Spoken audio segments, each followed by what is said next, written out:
Bueno, ya dimos unos minutos para que se conecten. Muchísimas gracias por la invitación al Centro de Estudiantes de la Escuela Racetti para que sigan en medio de esta cuarentena formándose. Mi nombre es Leonardo Díaz, soy cirujano general, especialista en cirugía en vías digestivas. Eh, Pertenezco al grupo de adjuntos de cirugía 3 del Hospital Domingo Luciani. Y allí, en el posgrado de cirugía, pues hemos continuado también nuestra formación a distancia y es por eso que el día de hoy, gracias a la invitación de nuevo al Centro de Estudiantes, pues tocaremos un tema muy importante, muy útil, que espero los prepare para su formación a futuro, para su ejercer. Y bueno, bienvenidos a este mundo de la cirugía. Esto es un tema que lo enfocaremos desde el punto de vista quirúrgico. Y bueno, vamos a arrancar ya con nuestra primera reunión. Esperemos sean muchas más. Vamos a enfocar esta conferencia en 6 puntos principales. Vamos a definir lo que es un abdomen agudo. Debemos empezar por ahí, obviamente. Vamos a hablar sobre la división topográfica del abdomen, muy importante cuando tocamos este tema. Los tipos de estudio de imagen que tenemos a disposición, qué estudio y cuándo lo vamos a realizar, los aspectos semiológicos claves y nuestras conclusiones, por supuesto. En cualquier momento pueden escribir a través del chat. Trataremos de responder las dudas al final o a medida que transcurra la conferencia. Primero, hay un axioma muy importante dentro del manejo de una emergencia, dentro del manejo de un triaje. Y si alguno de ustedes está con ganas de hacerse un tatuaje en el brazo, les recomiendo que esta imagen, por favor, la tomen en consideración. No hay prueba de laboratorio ni estudio de imagen que sustituya un adecuado interrogatorio y un detallado examen físico. Con esto, un énfasis que nuestros profesores, mis profesores y nosotros en lo que hacemos en nuestro ejercer diario, tratamos de dejar siempre claro. No hay ningún estudio ni de laboratorio ni de imagen que sustituya un buen interrogatorio, iniciando desde la edad del paciente, sus antecedentes, todo el contexto en el cual está involucrado el paciente y en el cual un examen físico adecuado, minucioso, bien realizado, no hay herramienta de mayor valor que esa. Y de allí parte la solicitud de los exámenes de laboratorio y de los estudios de imagen. No vamos a solicitar estudios de imagen para llegar a un diagnóstico, no. Planteamos un diagnóstico etiológico o sindromático para luego pedir el estudio de imagen adecuado que nos confirme o nos descarte en lo que estamos pensando. Entonces, mucha atención con esto. Desmitificar un poco algunos estudios también, unos nuevos, unos no tan nuevos y unos que han pasado ya, digamos que su época ya pasó, pero la semiología nunca ha pasado ni pasará. Definiendo el abdomen agudo, son 5 parámetros importantes a tomar en cuenta para poder decir que el paciente que nos está llegando a la emergencia está en un cuadro de un abdomen agudo. Primero, es un dolor de corta duración. Los autores sugieren entre 3 horas y 5 días. Es un dolor que lleva más de 3 horas sucediendo y no más de 5 días, que es de fuerte intensidad como segundo parámetro. Es un dolor de intensidad importante, angustioso para el paciente, con unas características ya sea tipo cólico, lacerante, que va y viene, urente. Ya cada síndrome o cada etiología que responda al abdomen agudo dependerá la característica. Lo que sí es cierto es que es un dolor de fuerte intensidad. Es potencialmente mortal. Recordemos que el abdomen agudo hemorrágico o una sepsis abdominal es potencialmente mortal, poniendo esos dos ejemplos como el extremo de este punto. Es de inicio súbito. Muchas veces nos encontraremos con circunstancias etiológicas en las cuales el paciente recuerda el momento exacto en el cual le inició el dolor, o el día exacto, o después de qué exactamente le inició el dolor. ese hecho de que lo recuerde muy bien quiere decir que es un inicio súbito. Y que a diferencia de estar disminuyendo su dolor o de estarse solventando con el paso del tiempo con medidas, digamos, de su casa, es un dolor que aumenta con el paso del tiempo. ¿Qué tan frecuente nos vamos a encontrar a esto? Bueno, la literatura reporta que entre el 7 y el 20% de las consultas a una emergencia son por abdomen agudo. Los ingresos que hacemos por la emergencia, incluso hay quienes dicen que una cuarta parte de los dolores, de las consultas en una emergencia son ocasionadas por abdomen agudo. Lo importante es saber cuál de estos pacientes que nos ingresan van a meritar tratamiento urgente o un tratamiento no urgente, definiendo como tratamiento urgente aquel que en las primeras 24 horas de su llegada o en las primeras horas de su llegada debemos iniciar la terapéutica quirúrgica o médica para solventar este cuadro.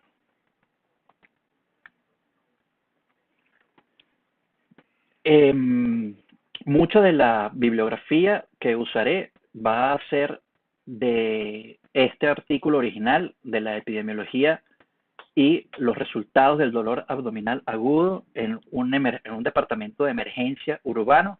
Es un estudio retrospectivo que incluye una gran cantidad de pacientes, 5.340 pacientes, fue publicado en el 2016 y nos brinda muchas herramientas epidemiológicas y de cómo se ha manejado el dolor abdominal o cómo se maneja actualmente en la emergencia.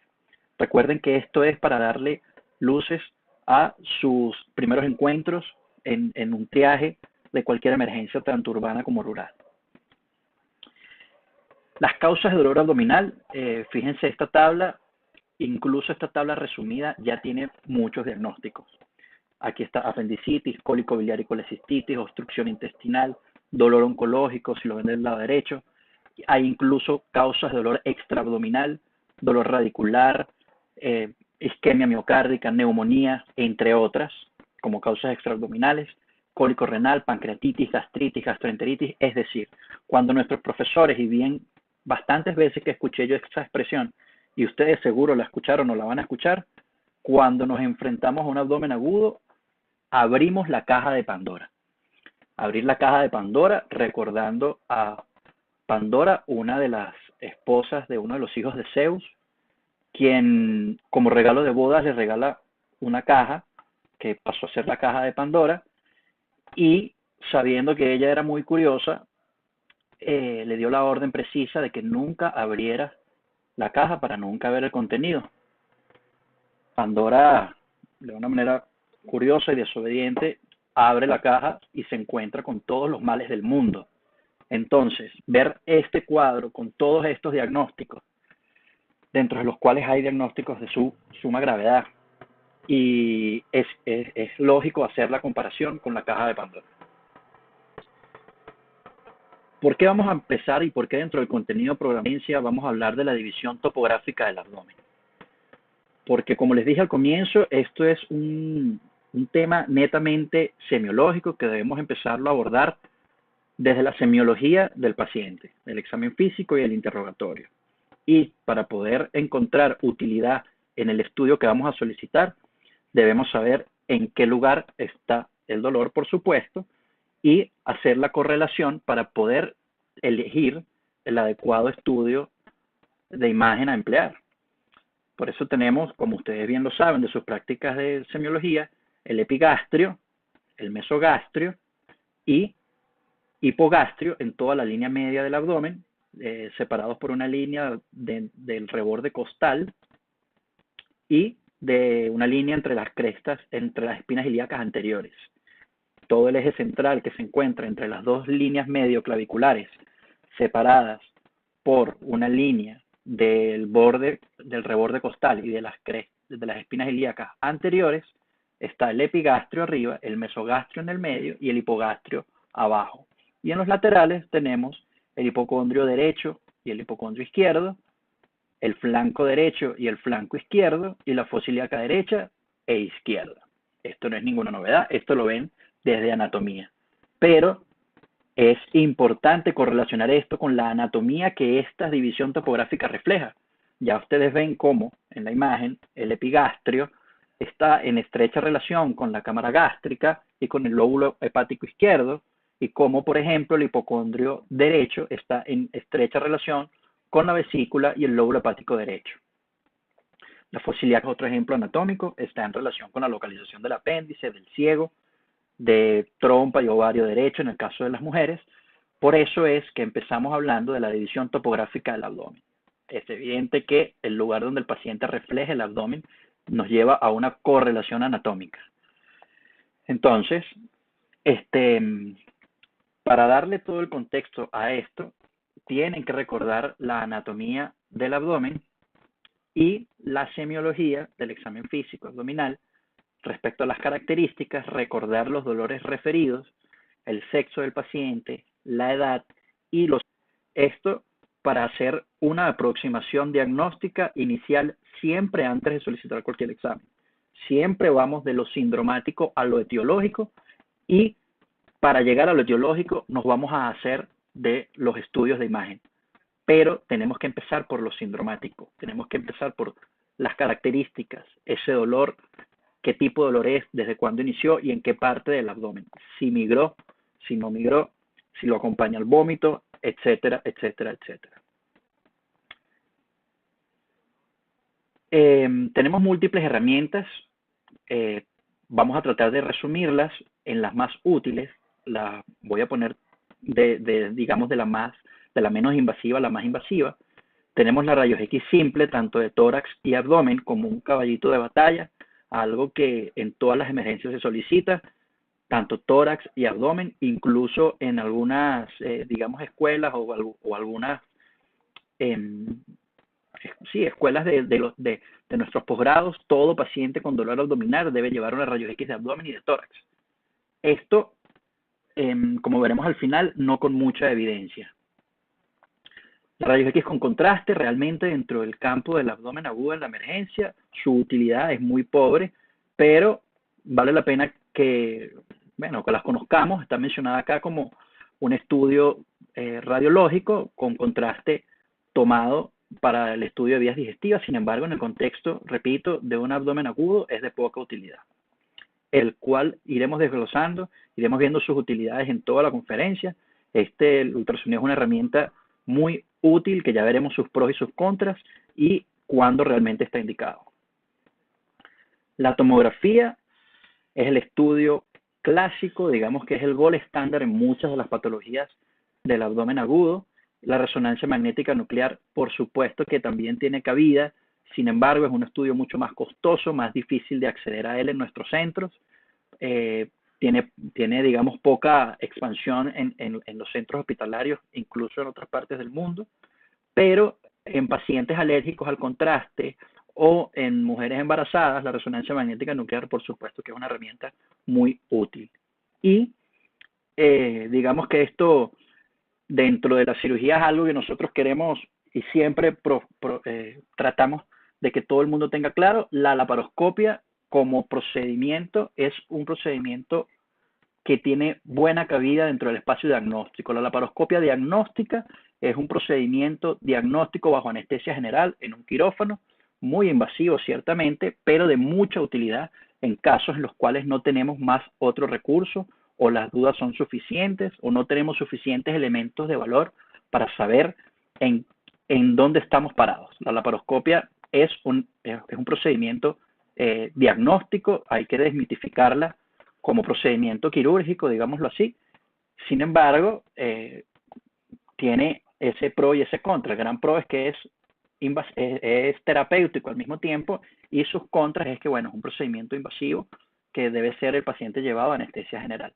Entonces, dentro de este abanico de estudios de imagen que tenemos, el ultrasonido y la tomografía son los que iremos desglosando de aquí en adelante. Son los de más utilidad, son los de más alcance, y hablaremos al final un poco de la rayos X simple de abdomen y por qué quizás la indicación de realizársela a todos los pacientes no cuenta con mucha evidencia. Empecemos entonces a definir qué estudio vamos a solicitar y cuándo lo vamos a solicitar. Recordemos siempre que la semiología del dolor es lo más importante para poder definir la etiología. Vamos a hablar de el hipocondrio derecho. Empecemos por ese extremo superior derecho o el cuadrante superior derecho del abdomen. Como vieron en la diapositiva donde está la referencia anatómica subyacente dentro de la cavidad abdominal, el hígado y la vesícula biliar son los principales órganos que ocasionan dolor en el hipocondrio derecho. Tenemos la patología de la litiasis vesicular, la cual por sí sola no es una causa de dolor. Sus complicaciones sí lo son, y sus complicaciones son el cólico biliar simple, el cólico biliar persistente, el cólico biliar subentrante, la colecistitis aguda, el piocolecisto. Todas estas son complicaciones subsecuentes a la litiasis vesicular y motivo de consulta de dolor en hipocondrio derecho. Siempre con la aproximación semiológica que les mencioné al inicio. Epidemiológicamente, por lo general, son mujeres, edad media de la vida o jóvenes, digamos que con un índice de masa corporal elevado. Son las pacientes clásicas de la litiasis vesicular o del cólico biliar. ¿Ok? Lesiones hepáticas, por supuesto, también pueden arrojar dolor en el hipocondrio derecho, sobre todo el absceso hepático, por ponerles un ejemplo. Pacientes con antecedentes de evacuaciones líquidas, pacientes con fiebre elevada, con masas palpables. ¿Y qué herramientas de imagen vamos a usar en este paciente con dolor en el hipocondrio derecho y que epidemiológicamente pudiera corresponder a una de estas dos grandes causas de dolor en el hipocondrio derecho? El ultrasonido abdominal y la tomografía computarizada son las dos principales a usar. Ya veremos lo útiles que son. Pero acá, en el hipocondrio derecho, el ultrasonido abdominal cobra muchísima importancia. Es el estudio de elección, es el estudio de entrada. Por ende, en sus emergencias ante un paciente con sospecha de dolor en hipocondrio derecho, que ustedes consideran que pueda tratarse de una complicación de una litiasis vesicular, por ponerles un ejemplo, dentro de las causas de dolor acá, el ultrasonido abdominal realizado por manos entrenadas es una excelente herramienta, o es la herramienta a usar. Fíjense cómo el ultrasonido abdominal nos puede hablar del engrosamiento de la pared de la vesícula. Ahí lo ven claramente con unas flechas señaladas. Más de 4 milímetros en algunas escuelas, otros consideran que debe tener más de eso. Como vemos aquí, la presencia de los litos dentro de la vesícula y el engrosamiento de la pared vesicular. Vean que ante el diagnóstico semiológico de litiasis vesicular y estos hallazgos patognomónicos de colecistitis aguda, ya tendríamos un diagnóstico etiológico en este paciente. Por ende, como dijimos hace rato, ¿qué y cuál estudio solicitar? Si el dolor es en hipocondrio derecho, por supuesto, y epidemiológicamente estamos considerando que pueda tratarse de una colecistitis, el ultrasonido abdominal, el primer estudio que tenemos que pensar en solicitar. Vemos aquí dos proyecciones en el eje axial corto y largo de la vesícula, o transversal y longitudinal, y el engrosamiento de la pared y la presencia de litos dentro de esa vesícula enferma, ¿no? Pero la tomografía abdominal también tiene cabida acá. ¿Por qué? Porque no todo el tiempo los cuadros son tan clásicos y tan característicos. Hay pacientes que de repente no tienen un dolor clásico, o que el dolor está enmascarado, o que debemos de si esa colecistitis tiene algún grado de complicación mayor, para usar una técnica u otra quirúrgica. Que eso corresponde a otra discusión, pero para saber exactamente, la tomografía de abdomen en casos seleccionados también es una herramienta con alta sensibilidad y especificidad de la patología vesicular. Fíjense en esta imagen tomográfica axial cómo se ve incluso efisema y aire dentro de las paredes de la vesícula, un claro signo de colecistitis enfisematosa. Vemos cómo en esta las paredes, si pueden apreciarlo, las paredes de la vesícula captan contraste y se ve incluso una ruptura de la cara hepática de la vesícula y un drenaje hacia el parénquima hepático, ¿no? Entonces la tomografía nos puede hablar de complicaciones y ayudarnos con esclarecer un poco el diagnóstico. Pero para llevar clara la idea, hipocondrio derecho, sospecha de litiasis vesicular, es el ultrasonido abdominal la primera elección. Aquí vemos otra imagen tomográfica donde incluso se ve ese lito cálcico de gran tamaño alojado en el bacinete de la vesícula, y el engrosamiento marcado de las paredes de la vesícula. Pasamos a otro cuadrante o a otro de las zonas del abdomen, y es el epigastrio. El epigastrio es reflejo de los dolores, de las patologías gástricas y duodenales, la úlcera gástrica y la úlcera duodenal, acompañada, por supuesto, e insisto, del cuadro semiológico adecuado, dolor urente de fuerte intensidad, probablemente acompañado que ha venido presentándose en episodios previos. El paciente refiere que ya lo sintió el año pasado de leve intensidad, o que lo asocia a una ingesta abundante de grasas, carbohidratos.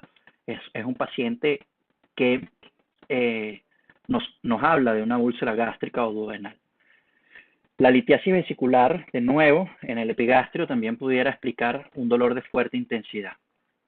Para estos casos, el ultrasonido abdominal sigue siendo una herramienta importante, sobre todo para descartar que no haya una litiasis vesicular asociada y ocasionando este dolor, y de cabida a lo que es la rayos X de abdomen simple de pie o la rayos X de abdomen lateral con rayos horizontales en busca de neumoperitoneo.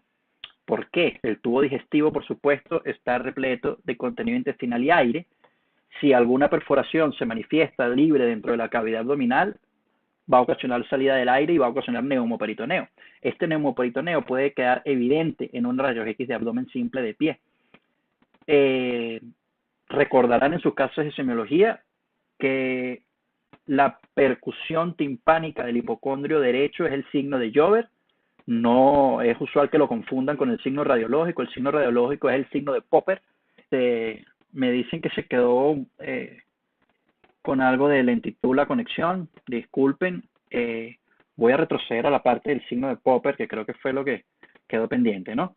Como les venía comentando, bueno, el signo de Popper es el signo radiológico de presencia de aire en la cavidad abdominal, de neumoperitoneo, lo cual explica una perforación de víscera hueca. Si el dolor es de epigastrio, muy probablemente se deba a un ulcus gástrico o ulcus péptico perforado, ¿no? Continuando, vamos a pasar al hipocondrio izquierdo, que dentro de los dolores del hemiabdomen superior, por ponerlo así, de esta banda superior que corresponde a hipocondrio derecho, epigastrio o hipocondrio izquierdo, esta es la menos frecuente de los motivos de consulta. No es frecuente que atendamos pacientes con dolor en hipocondrio izquierdo. Sin embargo, al presentarse, por supuesto que la correspondencia anatómica de este cuadrante es la celda esplénica, el vaso, la cola del páncreas, y por supuesto que también la cámara gástrica, que pudiera ocasionar dolor en el hipocondrio izquierdo. Como les venía mencionando, patología en el vaso, ulcus gástrico y patología pancreática. El estudio de elección en el hipocondrio izquierdo es la tomografía de abdomen con contraste y con mucho menos valor diagnóstico el ultrasonido abdominal, ya que la posibilidad de ver el vaso no, digamos que no es tan fácil, es mucho más sencillo la tomografía con contraste abdominal. Aquí vemos una imagen de una de las patologías que corresponden al vaso, como es el infarto esplénico. Pacientes generadores de émbolos por cardiopatías o por cualquier causa pueden ocasionar infarto esplénico. Esto no es una patología frecuente, sin embargo tenemos que tenerla presente si el dolor es de fuerte intensidad en hipocondrio izquierdo. Aquí tenemos un absceso esplénico en pacientes inmunosuprimidos, es frecuente. No es que es frecuente, perdón. O sea, los abscesos esplénicos, si se dan, probablemente sean en pacientes inmunosuprimidos. Vemos cómo hay una gran imagen de consistencia líquida en el interior del vaso, con las paredes reforzadas por el contraste que nos hablan de la presencia de un absceso en el vaso. Ahora vamos a hablar, descendiendo ya en la anatomía del dolor abdominal, de los flancos abdominales. Ambos flancos abdominales con la clara referencia o con la clara expresión de dolores renales. La patología renureteral es el clásico causante del dolor en los flancos, tanto flanco derecho como flanco izquierdo. Un cólico nefrítico, sobre todo si el dolor es de atrás hacia adelante, si el dolor es irradiado al área escrotal, en el caso de los hombres, o a los labios mayores y a los genitales en el caso de las mujeres, pudiera hablarse con prácticamente mucha sensibilidad de que esto se trata de un cólico nefrítico. Como segunda causa tenemos, por supuesto, no olvidar que el colon ascendente, el ciego, y del lado izquierdo, lo que es el colon descendente y el colon sigmoide, se encuentran reflejados en estas áreas anatómicas. Apendicitis de implantación, o apéndices, perdón, de implantación alta, o divertículos del colon descendente que se inflaman pueden ocasionar dolor en los flancos abdominales e hipogastrio. Estos pacientes cuyo dolor es de origen digestivo, por supuesto van a venir acompañados de algunos síntomas digestivos que ya ustedes semiológicamente deben conocer, mientras que la patología genitourinaria pues va acompañada de clínica genitourinaria. Algunas patologías del retroperitoneo, como la apendicitis retrocecal o los abscesos del psoas, también pueden manifestarse con dolor en los flancos. ¿Cómo vamos a descartar acá? ¿Cuál es el estudio de imagen de elección? La tomografía de abdomen sin contraste en protocolo de litiasis es insuperable en cuanto al diagnóstico de los cólicos renales, la ubicación del lito, el grado de dilatación de la pelvis renal, es irreemplazable. La tomografía de abdomen, en el caso del flanco, quiero ser insistente en esto, ustedes ya deben venir con un diagnóstico sindromático preciso. Ustedes tienen al paciente, digamos, masculino, con un dolor de muy fuerte intensidad, clásicamente inquieto en la camilla, que implora por un analgésico, que se le irradia al testículo. Este paciente prácticamente con bastante grados de certeza pudiera tratarse de un cólico nefrítico. Ese paciente va a ir a tomografía de abdomen sin contraste en protocolo de litiasis. Todos los urólogos lo recomiendan y de verdad es una herramienta de alta sensibilidad y especificidad para los cálculos renales, su ubicación y las características del cálculo. ¿Por qué la rayos X de abdomen está pautada acá? Porque la rayos X de abdomen pudiera, en algunos escenarios en los cuales no contemos con tomografía, darnos algunos signos. Si el lito es de origen cálcico, si es un lito cálcico, pudiéramos ver el lito. De verdad, esto está descrito, pero no realmente la utilidad del rayos X de abdomen en el cólico nefrítico es pobre. Sin embargo, bueno, pudiera tener cabida, se pudieran ver casos en los cuales pudieran verse el lito si es de origen cálcico. Y el ultrasonido, por supuesto, dependiendo de las manos de quien lo haga, pudiera hablar de una dilatación renal derecha o izquierda o signos indirectos de la presencia de un lito. Como clásico, la tomografía de abdomen en protocolo de litiasis es el clásico para descartar la patología renoureteral. Aquí vemos esta bella imagen de una tomografía en corte axial y en corte coronal, donde ustedes ven la dilatación pielocalicial derecha de este paciente, además del lito en el tercio medio del uréter. Es inequívoco la expresión de una patología obstructiva ureteral derecha. Ya ven cómo este es el estudio de imagen, de elección, perdón, si ustedes están ante un dolor abdominal en los flancos.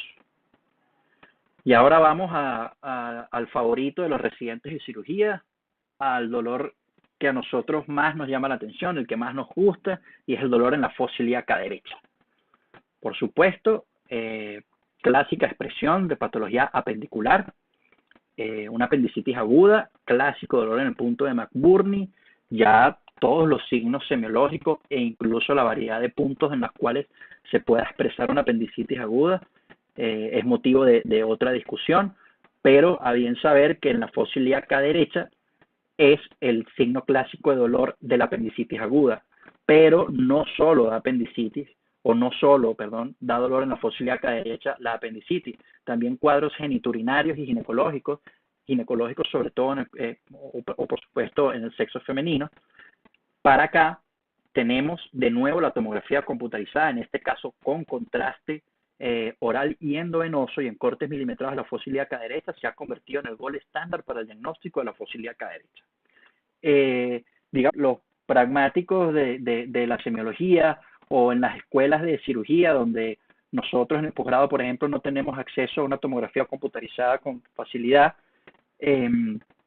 un paciente masculino con dolor en fosa ilíaca derecha, con signos clásicos de apendicitis, no lo vamos a hacer pasar por un tomógrafo o vamos a retrasar o aumentar los costos de su estadía pidiéndole una tomografía, ¿ok?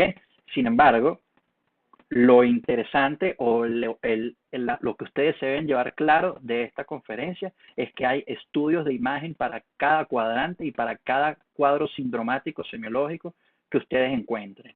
En el caso del apendicitis, si tenemos dudas, si queremos precisar el diagnóstico, si por algún motivo ese paciente, para llevarlo a quirófano, hay que considerar múltiples factores, la tomografía computarizada con cortes milimetrados y doble contraste es lo ideal. El ultrasonido abdominal es una herramienta también para el diagnóstico de apendicitis aguda, sobre todo en niños, que ha demostrado tener una sensibilidad y especificidad elevada, y en el sexo femenino, en vista de que pudiera descartarnos otros cuadros de dolor de la fosa ilíaca derecha. Aquí tenemos una imagen de un apéndice inflamado. Si ustedes ven en la imagen del lado derecho de sus pantallas o viendo de frente del lado izquierdo, ven cómo en el corte axial se ve la imagen longitudinal del apéndice inflamado con todo el meso edematizado, o lo que se suele llamar el meso sucio, que es aquel meso o aquella grasa dentro del abdomen que en la tomografía no se ve tan negrita como se puede ver, por ejemplo, si ustedes ven detrás de las crestas ilíacas, más atrás del músculo glúteo, ustedes ven una grasa normal, negrita, pero la grasa que está rodeando el apéndice la ven más gris, mucho más clara. Es un signo de inflamación del meso alrededor de una víscera digestiva hueca, como el apéndice fecal. Es diagnóstico de apendicitis aguda. Por supuesto, en este caso está acompañado de un engrosamiento de la pared y de un aumento del diámetro del apéndice. Y en la otra imagen, donde está la flecha larga blanca, ven el corte, ya en este caso transversal del apéndice, donde se ve un signo clásico de Diana, en el cual hay un círculo un círculo pequeño, más radiopaco, seguido por un mano más radiolúcido, otro círculo más radiopaco. Es un signo de Diana clásico, y también ven el engrosamiento del meso. Entonces, con el paso del tiempo, la tomografía milimetrada ha tenido su cabida y no hay duda, hoy en día, gol estándar en el diagnóstico de apendicitis aguda y sus complicaciones. Dentro del dolor en la fosa ilíaca derecha, hay que mencionar el ultrasonido abdominal, sobre todo en el sexo femenino y en los niños. ¿Por qué en el sexo femenino? Porque la ventana que nos da la vejiga, o que le da al médico radiólogo la vejiga, para poder tener una adecuada visión del útero y sus anexos, es muy útil al momento de descartar patología ovárica, llámese enfermedad pélvica inflamatoria, un absceso tubo-ovárico o un embarazo ectópico roto o no roto, complicado o no. De nuevo, por supuesto que cuando un embarazo ectópico roto llega a nuestras emergencias en un cuadro sintomático hemorrágico, es decir, cuando deja de ser un abdomen agudo en duda y es francamente un abdomen agudo hemorrágico, no hay que dilatar el tiempo pidiendo ultrasonidos. Es una paciente con una condición potencialmente mortal y debe ser pasada a quirófano. Todo lo que nosotros hemos venido mencionando, los tipos de estudios que aplicamos, cuál estudio y en qué momento, va de la mano de los síntomas y de la estabilidad hemodinámica del paciente. Hay pacientes que hay que llevar a quirófano inmediatamente, que están francamente irritados, o un embarazo ectópico roto, hemorrágico, una paciente inestable hemodinámicamente, debe ser llevada inmediatamente a quirófano. Esta es la utilidad entonces del ultrasonido abdominal en la fosa ilíaca derecha. Sin embargo, les puse de primero opción la tomografía como estudio de imagen de ese cuadrante abdominal. Ahora pasamos dentro del hemiabdomen inferior al otro extremo, que es la fosa ilíaca izquierda.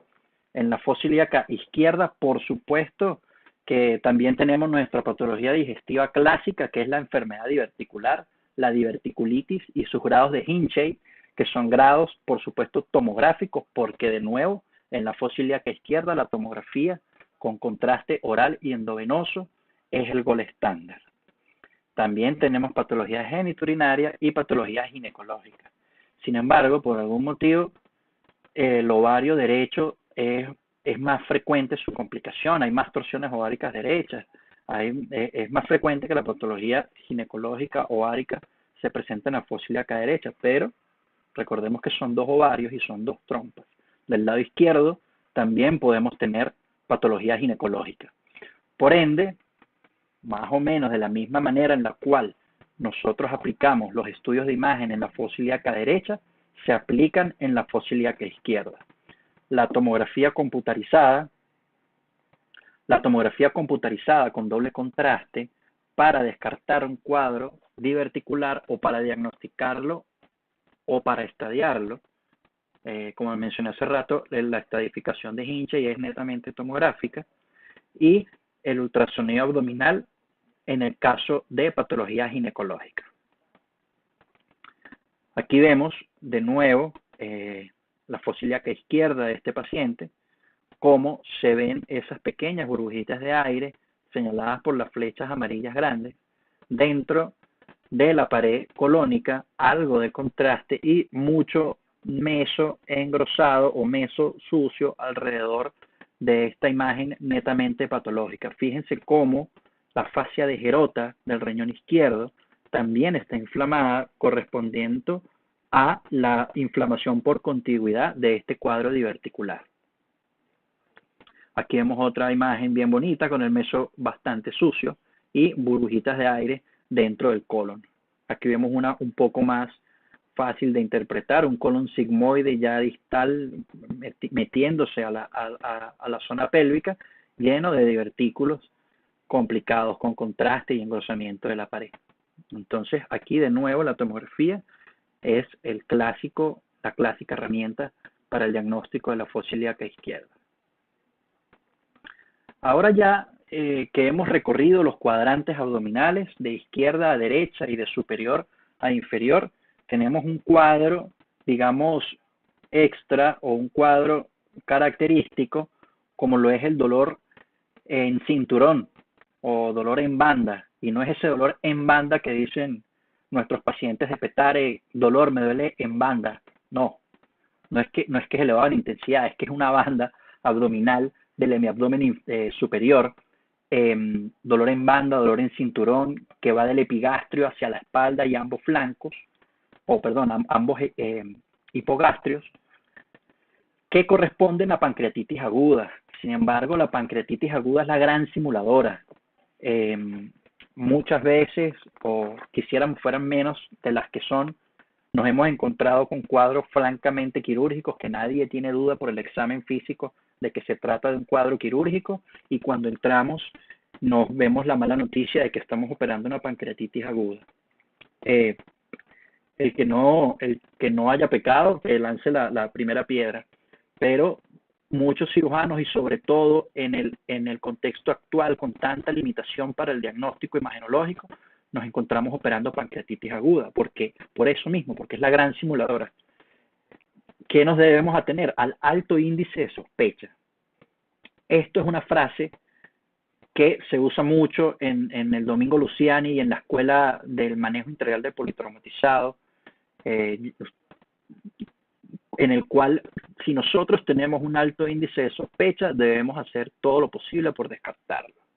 Si tenemos alto índice de sospecha de que hay una lesión esofágica por un traumatismo torácico penetrante, debemos hacer todo lo posible por descartarla. Aquí igual, si tenemos alto índice de sospecha de que se trata de una pancreatitis aguda, debemos hacer lo imposible por descartarlo antes de llevar al paciente a quirófano y encontrarnos operando una pancreatitis aguda no quirúrgica. ¿De qué se trata ese índice de sospecha? Bueno, de la semiología que ustedes ya deben conocer, de vómitos, incontables oportunidades, dolor de fuerte intensidad, la clásica posición mahometana, el alivio que siente el paciente poniéndose en esa posición mahometana. Si nos encontramos ante esto, bueno, debemos descartarlo, además de la química que le vamos a pedir al paciente, el estudio de imagen en elección, de nuevo computarizada, en este caso, una tomografía con contraste endovenoso y, si es posible, en páncreas para poder evidenciar, en qué clasificación de Baltasar vamos a poner a esta páncreas. Tenemos toda una pancreatitis edematosa con algo de líquido peripancreático, sobre todo en la cola del páncreas. Esto es una clásica imagen de una pancreatitis aguda. Si el médico de emergencia que solicitó esta tomografía se encontró esto como un hallazgo incidental, ok, pero siempre antes de llegar a una imagen como esta, el paciente pasó por un cuadro clínico característico que planteó una sospecha de enfermedad pancreática y tenemos la imagen del páncreas. Como les mencioné aquí, además de la tomografía, tenemos el ultrasonido. El ultrasonido abdominal no en manos entrenadas nos pudiera describir las características del páncreas, sin embargo su sensibilidad y especificidad no es tan alta como la tomografía, pero sí nos pudiera hablar de una de las principales causas de pancreatitis aguda, como es la litiasis vesicular. Entonces, si tenemos alto índice de sospecha y tenemos además litiasis vesicular, cálculos pequeños abundantes en la vesícula, pues nos estamos acercando al diagnóstico etiológico de este paciente. Esta es la imagen tomográfica que ya les había descrito. Y además de los cuadrantes y además del dolor en cinturón, tenemos al clásico dolor difuso, dolor abdominal difuso, tipo cólico, acompañado de distensión abdominal, aquel dolor que es más que todo un disconfort, un paciente que no se siente bien, que no ha podido comer, que tiene vómitos de contenido alimenticio y posterior progresa a vómitos fecaloideos. Este cuadro clínico semiológico nos pudiera estar hablando de una obstrucción intestinal. Sin embargo, aquí tengo que hacer una salvedad de que estamos hablando de dolor abdominal y de abdomen agudo, y las obstrucciones intestinales no tienen un cuadro principalmente de dolor, es más la distensión, es más el disconfort, es más el vómito y la ausencia de evacuaciones que el dolor, salvo aquel paciente que ya pasó a la fase de perforación en la cual está francamente irritado.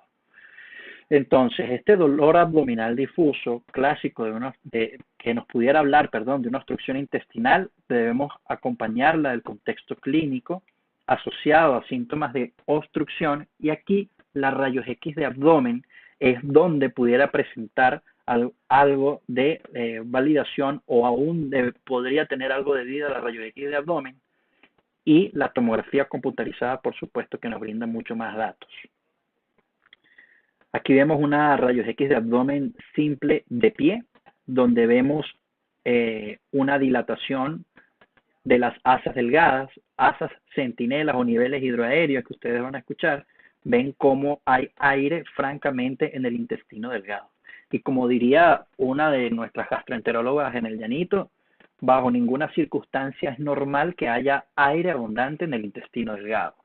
No es normal ver aire en el intestino delgado. No es que sea una patología quirúrgica cada vez que vean aire en el intestino delgado, pero no es normal. Por lo menos un hilio o algo está sucediendo dentro de ese intestino que se está dilatando, está enlentecido o algo está sucediendo y debemos descartarlo. Por supuesto, esta imagen es patológica. Vean los niveles hidroaéreos que ella tiene, ¿no? No hay aire en la cámara fecal, no hay aire y hay dilatación en forma de asas y niveles hidroaéreos dentro de la cavidad abdominal. Aquí tenemos otra, esta me pareció clásica para describirles ese signo de pilas de monedas. Una moneda, fíjense cómo se ven todas esas asas delgadas dilatadas formando imágenes de pila de monedas. Esto es una obstrucción intestinal con gran dilatación del intestino delgado. Y hay signos que nos encontraríamos. Por ejemplo, aquí ven la imagen de un grano de café. Vean lo grande de esa asa delgada en el hemiabdomen superior, por arriba de las crestas ilíacas, casi ocupando la totalidad del abdomen. Ahí ven lo que se llama el signo del grano de café, que es, digamos, el diagnóstico de la presencia de un vólvulo intestinal. Respecto a las obstrucciones intestinales, como todo lo que hemos hablado, tienen su manejo específico, sus causas específicas. adherencias, bridas, hernias, tumoraciones, hernias internas. Todas estas son causas de obstrucción intestinal.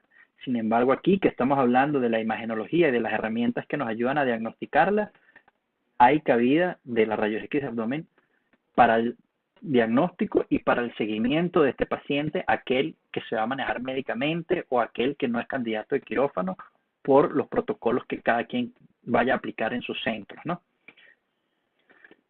Vamos a, ya saliendo de la topografía, saliendo de lo que hemos establecido para la mención de cada uno de los estudios de imagen, de hablar específicamente de los tres más importantes, como el ultrasonido, la tomografía y la rayos X.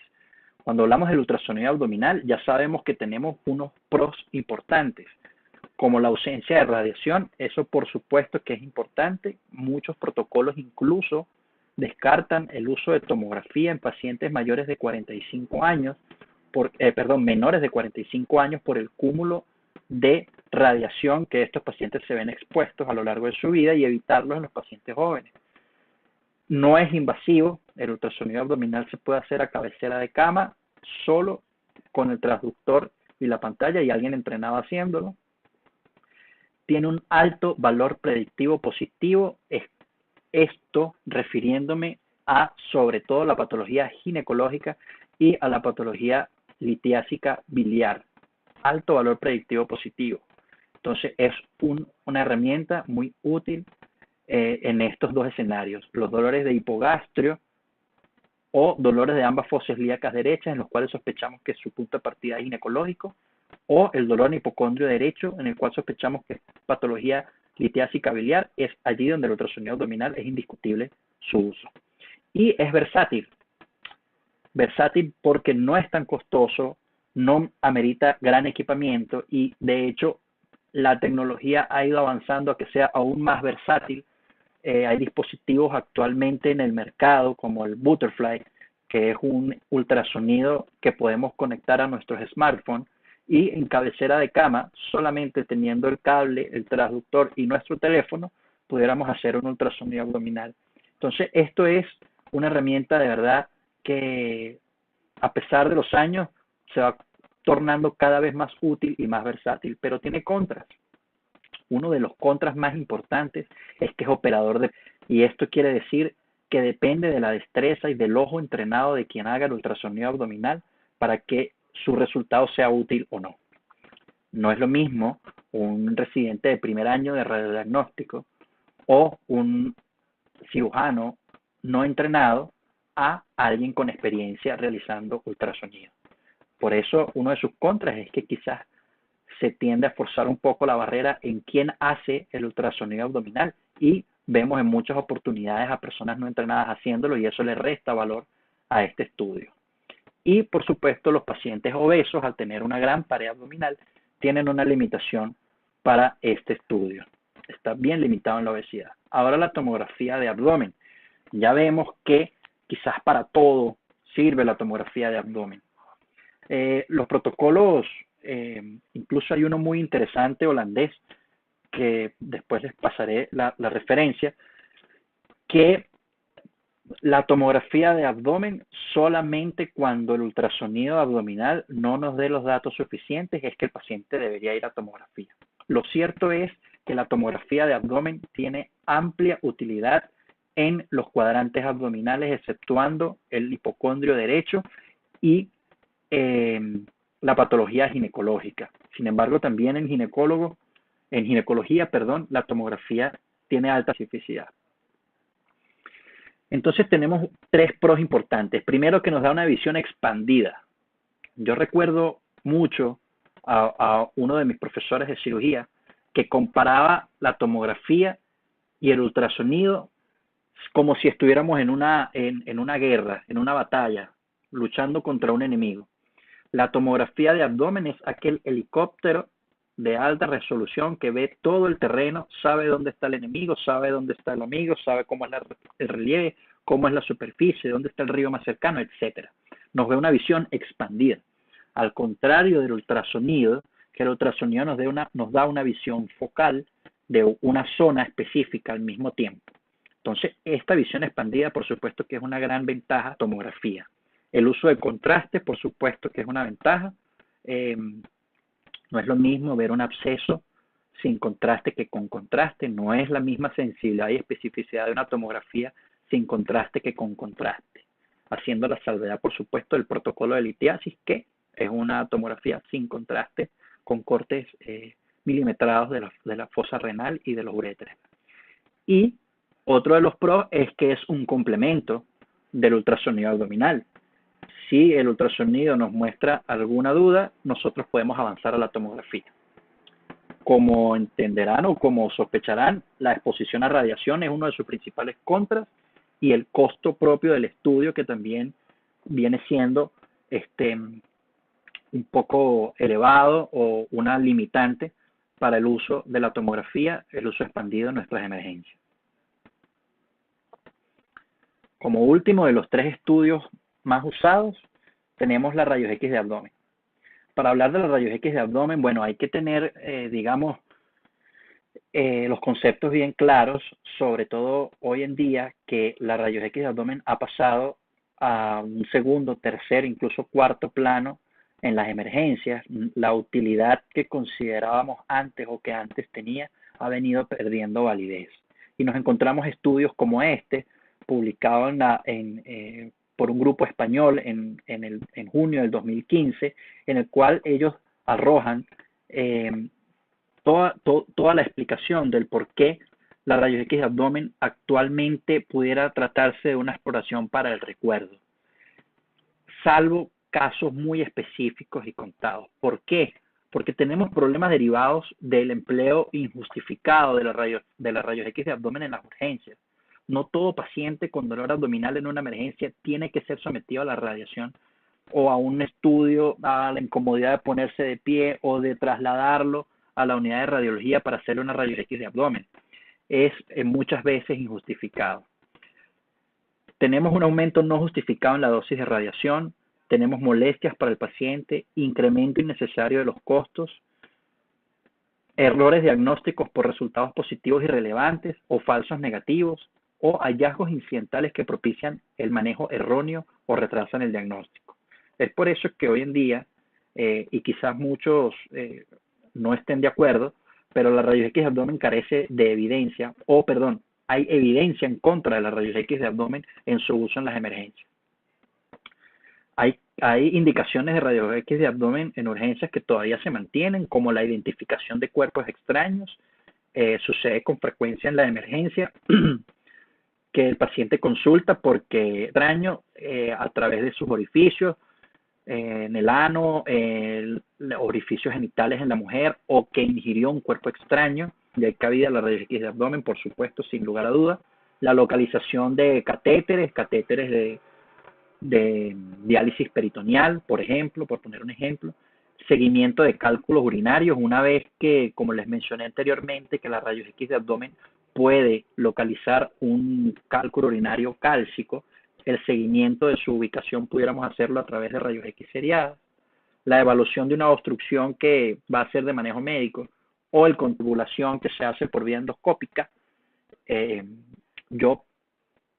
Nosotros quizás en los cuadros de obstrucción intestinal somos un poquito más pro cirugía, pero en la seguimiento de la evolución de una obstrucción que no es candidato a cirugía, pues tiene cabida la rayos X de abdomen. Aquí vemos cómo podemos agrupar en los cuadros diagnósticos o en la sospecha diagnóstica la utilidad de los estudios que tenemos a la mano.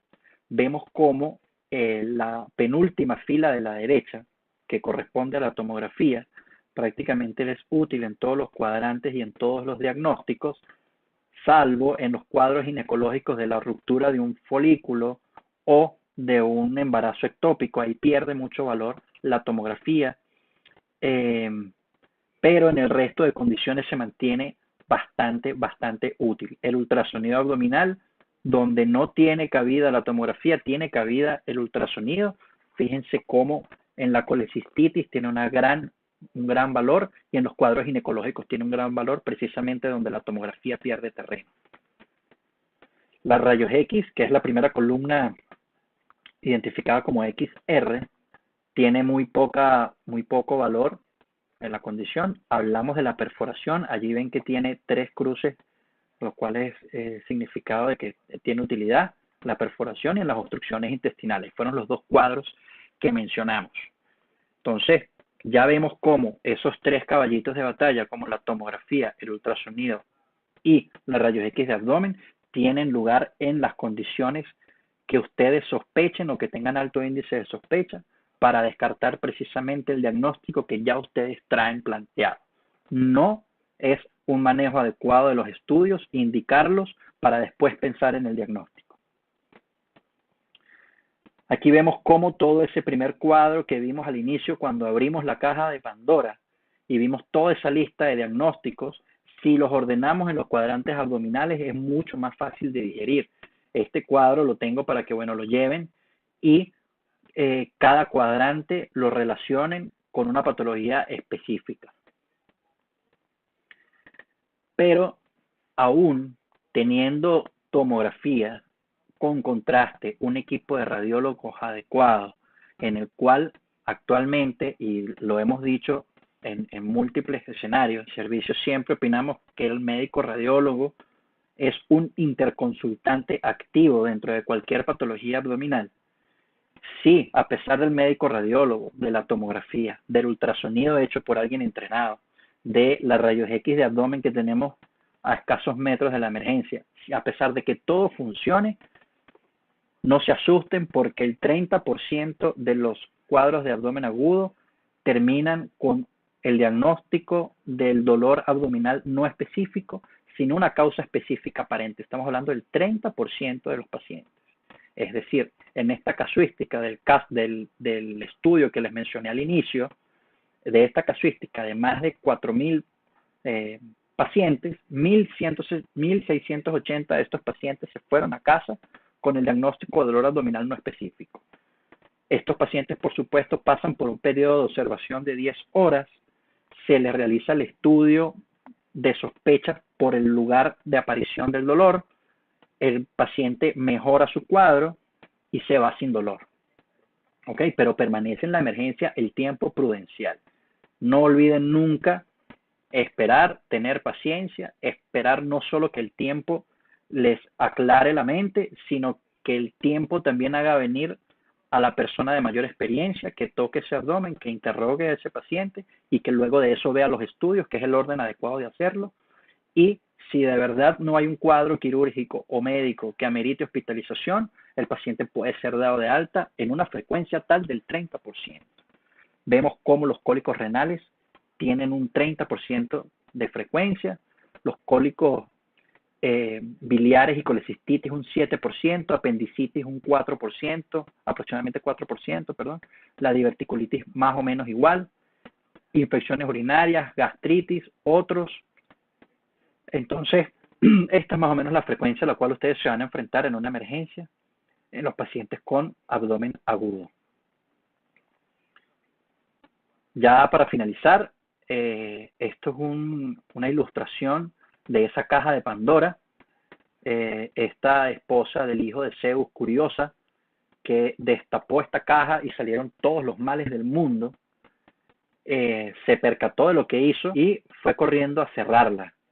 Una vez la cerró, solo quedó dentro de la caja de Pandora, solo quedó Elpis. Y Elpis, queridos muchachos, para que ustedes vean que esa caja de Pandora no tiene solamente mala señal, también nos dice que el espíritu de la esperanza es lo último que queda cuando cerramos esa caja de Pandora. Entonces nunca perdamos la esperanza, incluso en los cuadros más oscuros, siempre